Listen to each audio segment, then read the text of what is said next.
Pai do Senhor a todos. Nesta tarde mais um vídeo.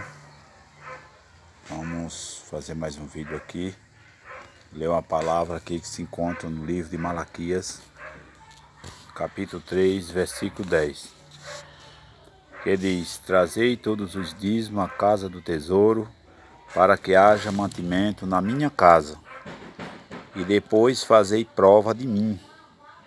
Nisto diz o Senhor dos exércitos: se eu não vos abrir as janelas do céu e não derramar sobre vós uma bênção tal até que não haja lugar suficiente para a receber. Amém? A Bíblia está falando aqui, irmão, no livro de Malaquias 3:10, que é uma determinação que Deus deu lá em Israel, né? Aquele povo de Israel, naquela época, a Bíblia diz que o dízimo, na verdade, que era para ser devolvido para a casa de Deus naquela época, que era um costume dos judeus naquela época, eles tinham pessoas ali que não estavam trazendo a casa de Deus, né? Então, naquela época, se plantava, o que se plantava trazia 10% daquilo que a pessoa lucrava, vamos dizer. Trazia 10% daquilo que a pessoa criava.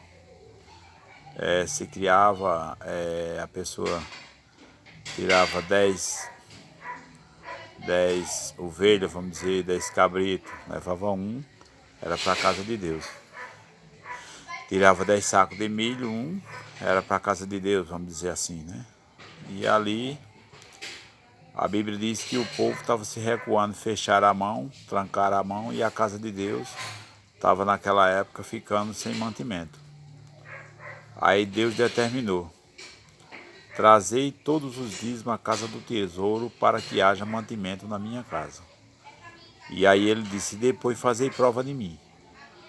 O que é que eu quero dizer com isso, irmãos? Muitas das vezes, fazer o que algumas igrejas fazem, não pode. Colocando Jesus na parede, como que Jesus é obrigado a ouvir e fazer o que nós queremos. Na verdade, não é bem assim. Mas eu quero dizer, nesta tarde, que a pessoa que tem o temor a Deus, ele precisa sim devolver o dízimo na casa do tesouro, que é a casa de Deus. Ainda nos dias de hoje, não significa que pessoas que não devolvam dízimo não tenham salvação. Não é disso que eu estou falando. Eu estou falando de pessoas que muitas das vezes passam a ser amaldiçoado, como ele disse lá em Israel: eu amaldiçoarei a quem me roubai. Ou seja, ele disse que estava amaldiçoando, ele não disse que estava condenando. A salvação, ela é diferente de a maldição, né? Muitas das vezes tem pessoas aqui na terra que ele é crente, mas aí ele passa a ser uma pessoa amaldiçoada por Deus. Por quê? Porque ele não devolve o que é de Deus, que não é dele. Porque Deus, ele dá o suficiente para a gente sobreviver, ele abre portas, e muitas das vezes as pessoas fecham a mão e não devolvem o que está determinado na Bíblia, que é da parte de Deus, que é os 10%, né? Vamos dizer 10%. Tem pessoas que dizem: eu não posso dar 10% porque eu ganho pouco. Mas a Bíblia não está dizendo X, não. A Bíblia está falando 10%. Se a pessoa ganha R$1.000, ele só vai devolver 100. Agora, eu particularmente, eu queria devolver todo dia pelo menos R$10.000 para a casa de Deus. Porque quando eu devolvesse R$10.000, eu sabia que eu estava ganhando 100 mil. E aí ia ficar 90 mil. Não é melhor a pessoa ganhar, por exemplo, 90 mil do que ganhar só 1.000? Então, quando a pessoa ganha 1.000, só devolve 100. E quando ganha R$100, só vai devolver R$10. e quando ganha 10 reais só vai devolver R$ 1. Então, na verdade, não tem justificativa para o crente cristão que é nascido em Jesus, que nasceu de novo, não tem justificativa para ele falar que não devolve o dízimo, porque não tem. Não tem um dinheiro para devolver, não tem justificativa, porque ele vai sempre ter um dinheiro. Se alguém fizer uma oferta para ele, ele tem por obrigação de devolver o dízimo.